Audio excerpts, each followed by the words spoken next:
Huwag mong laktawan ang video na ito. Anak, ikaw na nakakakita nito ay hindi nagkataon lamang. Ako ang iyong Panginoon. Nakikita ko ang bigat sa puso mo, ang mga gabi na tahimik kang umiiyak. Ang mga tanong na wala kang masabihan at ang pagod na pilit mong nilalabanan araw-araw. Anak, naririnig ko ang bawat dasal mo kahit hindi mo ito mabigkas. Alam ko kung gaano ka napapagod, kung gaano ka nasasaktan, at kung minsan kung gaano ka nawawalan ng pag-asa. Ngunit pakinggan mo ako. Hindi pa tapos ang kwento mo. Kung nanonood ka ngayon, ito ang tanda. May liwanag sa dulo ng dilim. May sagot sa bawat luha. May kapayapaan na inihahanda ko para sa iyo.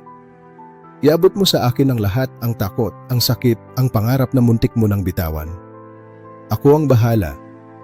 Isang amen lang bilang tanda na nagtitiwala ka pa rin sa akin. At kahit abala ka, salamat dahil pinili mo akong pakinggan. Hawak kita. Hindi kita iiwan. Mahal na mahal kita.